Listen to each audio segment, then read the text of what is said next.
Bismillah, walhamdulillah, wassalatu wassalam ala rasulillah, amma ba'du. This is a continuation of our class on the explanation of the introduction to Usool Thalatha by Sheikh Salih Fawzan, Hafizahullah Ta'ala. And in this session we have reached the statement Al-Ula, Al-Ilm.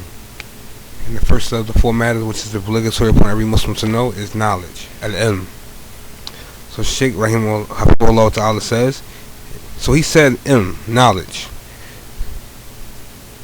That is, the knowledge that is intended here is ilmu shar'i, legislated knowledge, ilmu shar'i, because it is that which is obligatory to know. Because it is that which is obligatory to know. And these masail is also obligatory upon every Muslim, male or female, free person or slave, a rich or poor, a king or his followers. It is obligatory upon every Muslim to know these four masail, these four principles. And this is what is known as wajibul ilm. Wajibul ilm. This is known as wajibul ilm, meaning that which is obligatory upon everyone from the Muslims. Now, so this wajibul ilm, this is wajib for all the Muslims to know. This is wajib for all the Muslims to know. And that just as the 5 salawat upon the men and the women. An example of this wajibul ilm, or these things which is wajib upon every Muslim, is the 5 obligatory prayers. And the salat in jama'ah for the men. The salat in congregation for the men. And this obligation is solely for the Muslims. And this obligation is solely for the Muslims, referring back to the salat. Generally, in the salat and jama'at for the men, this is obligatory. This is wajib upon the men, the Muslims. Excuse me. It is obligatory upon us. It is obligatory upon us. So don't say it is obligatory upon some of us, but only say that it is obligatory upon all of us, meaning the Muslims. So don't say that this is something that's obligatory upon some people, but rather you should say that this is obligatory upon everybody, meaning the Muslims. And this is from the knowledge which is wajib, which is obligatory. This is the knowledge which is obligatory for one to know, because knowledge has two types. And the first type of knowledge is what is wajib upon everyone. So there is no excuse for the one who neglects this type of knowledge.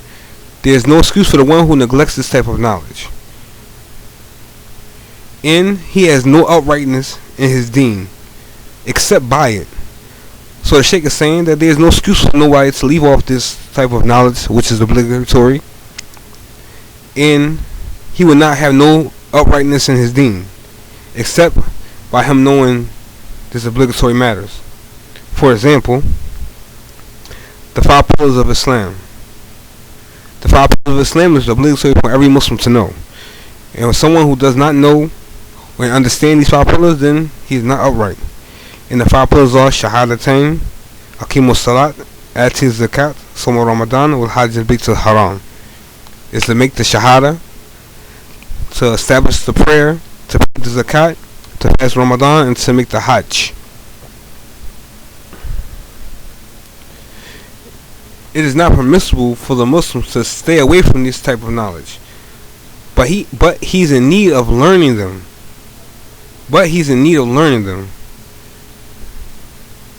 Because learning the meaning of the Shahadatain is learning your belief. The Muslim learning his belief is a noble action. And like that is learning the pillars of Salat, the shurut of Salat, the wajibat of Salat, the sunan of Salat.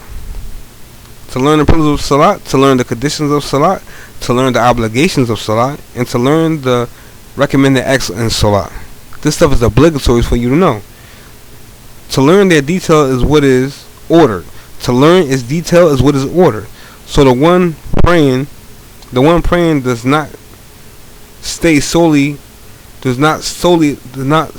them. Do not stay solely on them. Meaning, do not just stick to just that simple part of knowing how to pray, but does not know their rulings.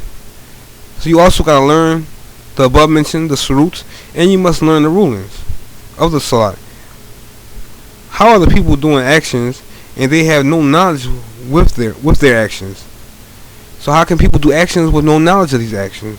As the Sheikh said above, is that you do not solely depend on just knowing the shurut of the salat or just knowing the pillars of the salat. You must know the whole salat in detail, from the shurut, from the sunan, from the wajibat, in the ruling of the salat.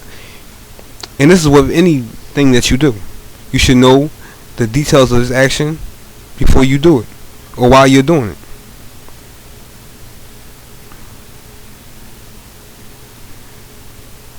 Just as one who calls the adhan.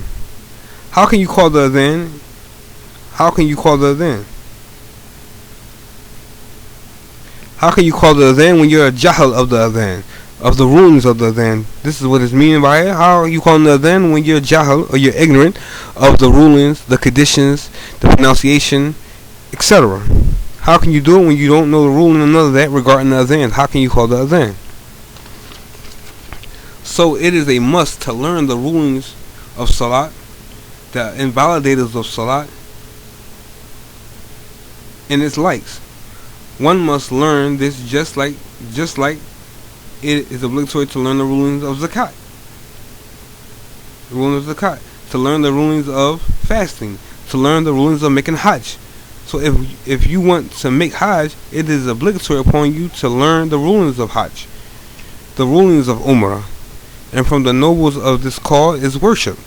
And from the nobleness of this call is worship. Meaning the call of learning that which is obligatory for them to learn is ibadah. And from this is ibadah. There is no excuse for the one to leave off this type of knowledge. And it is known as ilmul ayn, obligatory upon every Muslim. Ilmul ayn. And this is what I wanted to present today. And in the next session we will go over the second type of knowledge. Anything that I said incorrect for my translation is from myself and the shaitan. And anything that I said that was correct, all praise is due to Allah. Subhanakallahumma wa bihamdik. Ashhadu an la ilaha ant. Astaghfiruka wa atubu ilayh. Wa akhiru da'wana an alhamdulillahi rabbil alameen. Assalamu alaikum wa rahmatullahi wa barakatuh.